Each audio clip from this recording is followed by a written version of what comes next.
Tema renungan firman Tuhan untuk renungan hari ini adalah mewujudkan janji iman, perlu kita persiapkan dengan baik, sebagai penata layan Kristen. Ayat Alkitab yang kita baca sesuai bacaan Sabda Bina Umat GPIB hari ini adalah dari 2 Korintus 9, ayat 1 sampai ayat 5 yang berbunyi sebagai berikut. Tentang pelayanan kepada orang-orang kudus, tidak perlu lagi aku menuliskannya kepada kamu. Aku telah tahu kerelaan hatimu, yang aku megahkan kepada orang-orang Makedonia. Kataku, Ahaya sudah siap sedia sejak tahun yang lalu. Semangatmu telah menjadi perangsang bagi banyak orang. Aku mengutus saudara-saudara itu, agar kemegahan kami dalam hal ini atas kamu jangan ternyata menjadi sia-sia, tetapi supaya kamu benar-benar siap sedia seperti yang telah kukatakan, supaya, apabila orang-orang Makedonia datang bersama-sama dengan aku, jangan mereka mendapati kamu belum siap sedia, sehingga kami, untuk tidak mengatakan kamu, merasa malu atas keyakinan kami itu. Sebab itu aku merasa perlu mendorong saudara-saudara itu untuk berangkat mendahului aku, supaya mereka lebih dahulu mengurus pemberian yang telah kamu janjikan sebelumnya, agar nanti tersedia sebagai bukti kemurahan hati kamu dan bukan sebagai pemberian yang dipaksakan. Demikian pembacaan Alkitab. Haleluya!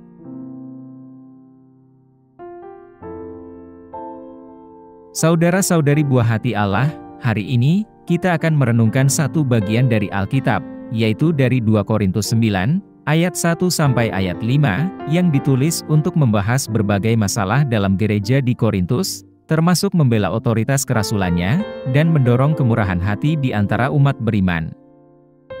Salah satu tema sentral di bagian akhir surat ini, adalah pengumpulan dana untuk gereja Yerusalem, yang sedang berjuang secara finansial.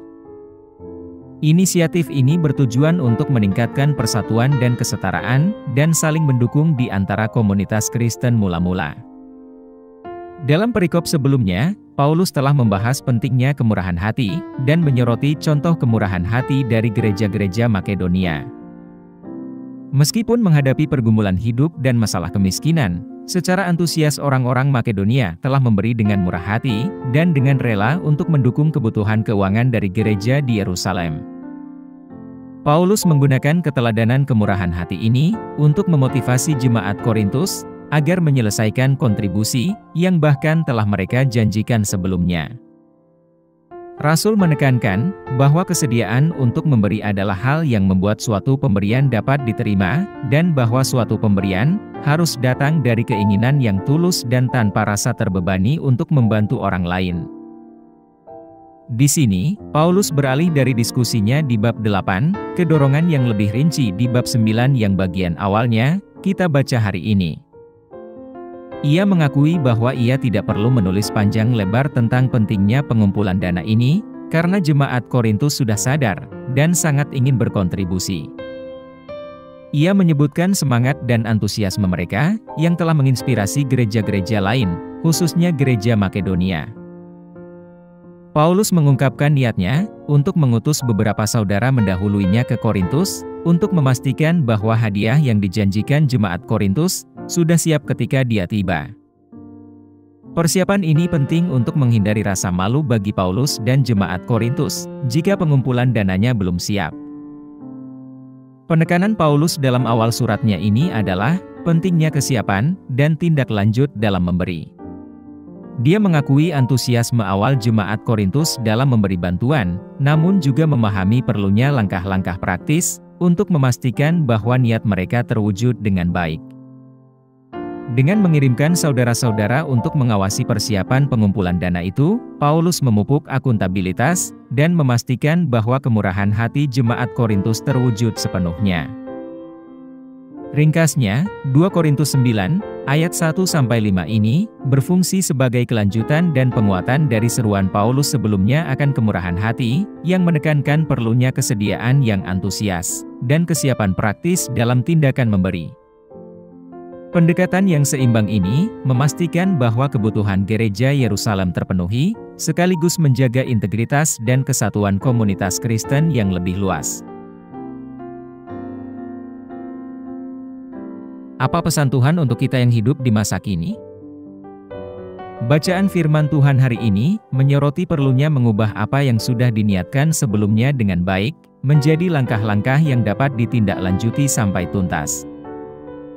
Dalam konteks kita saat ini, di mana ketidakpastian ekonomi dan tantangan sosial merupakan hal yang lazim, pesan yang ingin disampaikan melalui firman Tuhan ini adalah jelas, untuk mewujudkan janji iman kita, memerlukan perencanaan yang cermat, dan juga kesiapan praktis untuk ditindaklanjuti.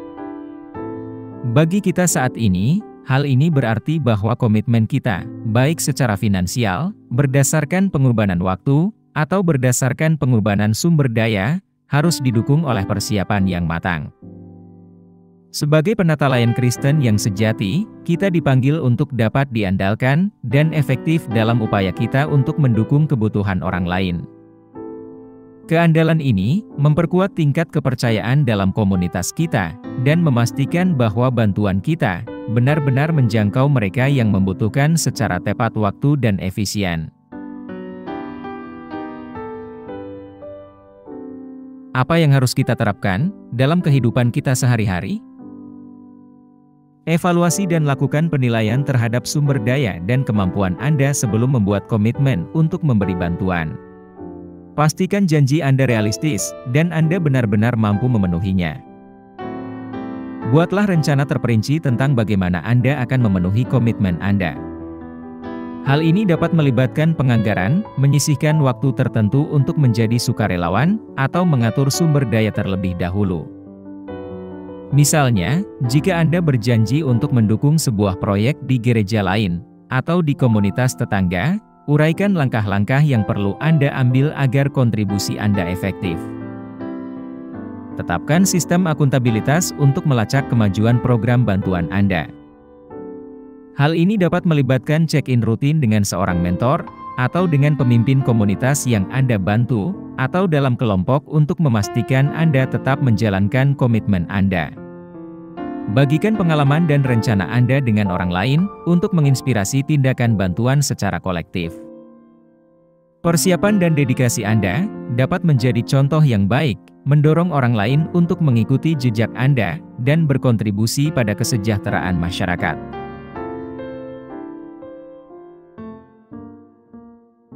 Mari kita berdoa. Tuhan Yesus, kami berterima kasih kepadamu, karena telah mengajari kami akan pentingnya persiapan dan kesetiaan dalam komitmen kami. Tolonglah kami untuk menjadi pengelola sumber daya yang telah Engkau percayakan kepada kami dengan tekun dan bijaksana. Bimbing kami untuk merencanakan dengan bijak dan bertindak dengan andal, sehingga janji kemurahan hati dan dukungan kami benar-benar mencerminkan kasih dan rahmat-Mu. Semoga usaha kita menginspirasi orang lain, dan membawa keberkatan bagi mereka yang membutuhkan. Kami pohonkan doa ini dalam nama Yesus Kristus, Tuhan dan Juru Selamat kami. Amin. Kiranya Tuhan menguatkan kita, dan kasih karunia Tuhan Yesus menyertai kita.